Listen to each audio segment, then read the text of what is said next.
দেবো। হ্যালো বন্ধুরা, আমি দিদির বাড়িতে যাচ্ছি, একটু মিষ্টি নিয়ে নিচ্ছি। এখানে অনেক রকমের মিষ্টি, ও কামধেনু থেকে মিষ্টি নিয়ে নিলাম। তারপরে দিদির বাড়ি থেকে ফেরার পথে এখানে শনি পূজা হচ্ছে গড়িয়া, ওই 6 নম্বর বাস স্ট্যান্ডের অপোজিটে। একটু ভিডিও করলাম, এখানে পুজো হচ্ছে দাঁড়িয়ে দাঁড়িয়ে। এখানে আমিও পুজো দিই মাঝে মধ্যে। তারপরে পরের দিন রোববার বাজার করতে এলাম, এই খাসির মাংস নিয়ে এলাম। তারপরে আসার পথে এখানে এক বিড়ালের ভিডিওটা তুললাম, ভিডিওটা আমাকে দেখে পালিয়ে গেল, বিড়ালটা আমাকে দেখেই পালিয়ে গেল।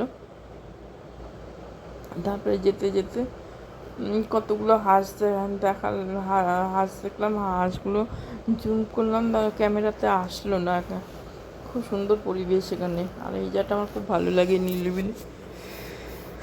এদিকে আমাদের একটা সামনে বাজার আছে, যে এটা হচ্ছে আগেও অনেকবার দেখিয়েছি। এই জায়গাটা হাঁসগুলো ছিল, মানে বড় একটা সুইমিং পুলের মতন পুকুর টাইপের আছে। আর হচ্ছে এখানে মন্দির আছে ত্রিপুরেশ্বরী। এদিক হয়ে এদিক দিয়ে যেতে হয়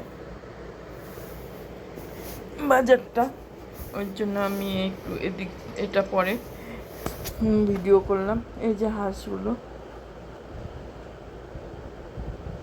যেতে যেতে বাড়িতে চলে এলাম। বাড়িতে এসে মেয়ে রান্না করলো, তাহলে আবার একটু বাইরে মেয়ে রান্না করলাম, মানে আমি ভাত করলাম, সব কিছু জোগাড় দিয়ে দিলাম, ও খাসির মাংস রান্না করলো। তারপরে আমি এটা তোমাদের দেখাচ্ছি, আমাদের রাস্তা এত বাজে, একটু বৃষ্টি হলে কাদা কাদা হয়ে যায়, জল জমে যায়। এখন তো অনেকটাই ভালো হয়ে গেছে, খোলা খোয়া টোয়া দিচ্ছে। ওই দিকটা রাস্তা ভালো পাকা করে এদিকটা আসবে, কিন্তু রাস্তা ভীষণ খারাপ, জল কাদা হয়ে যায়, হাঁটাহাঁটি করা যায় না। তারপরে বাজার করে এসে শুনলাম, খাওয়া দাওয়া করার পর দুপুরবেলা আমার ননদ মারা গেছে। আমি একটু ঘুমাচ্ছিলাম, তখন বর বললো ননদ মারা গেছে। আমি মেয়ে আর বর যাচ্ছি গাড়ি করে এখান থেকে। তারপরে হচ্ছে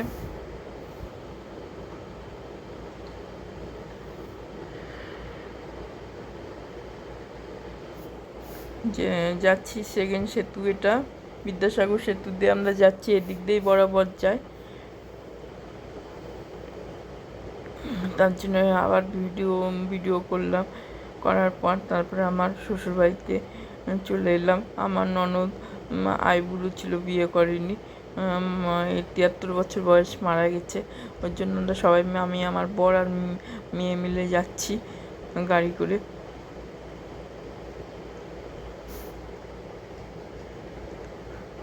আর যখন শ্বশুরবাড়ি আসবে তোমাদেরকে আমি দেখাবো। আমার শ্বশুরবাড়িতে কেউ নেই, শ্বশুর শাশুড়ি মারা গেছে, আর ভাসুর ভাড়া থাকে। 2 ভাই 2 বোন মারা গেছে। এই জায়গাটা বিদ্যাসাগর সেতু, সেকেন্ড সেতু হাওড়ার, এটা দিয়ে আমরা আসা যাওয়া করি গাড়ি করে। যদি আমার ভিডিওটা ভালো লাগে তোমরা অবশ্যই আমাকে ভালোবাসা দিও, সাপোর্ট করো। পাশে গঙ্গা নদী,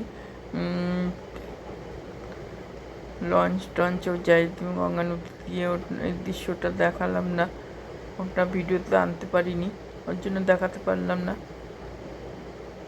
এই জায়গাটা আমার খুব ভালো লাগে, যতবার হাওড়ার শ্বশুর বাড়িতে যায় ততবার এই জায়গাটা পড়ে।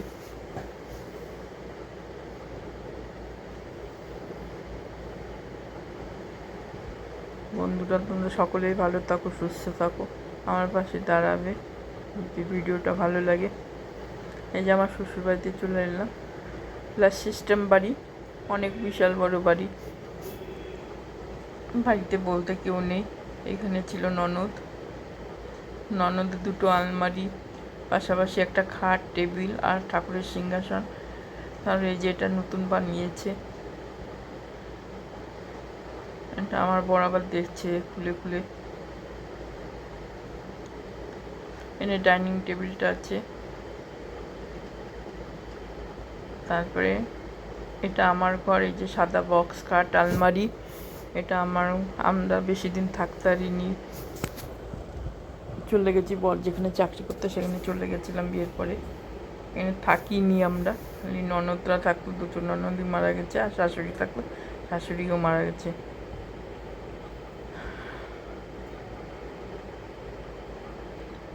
আর এটা হচ্ছে ভাসুরের ঘর, ভাসুররা থাকে না, ভাসুররা অন্য জায়গায় থাকে।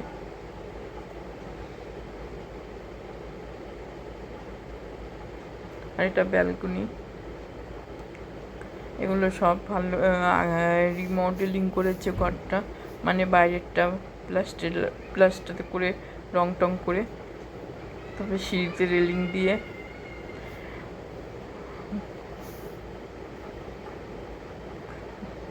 যদি ভিডিওটা ভালো লাগে একটা লাইক করো।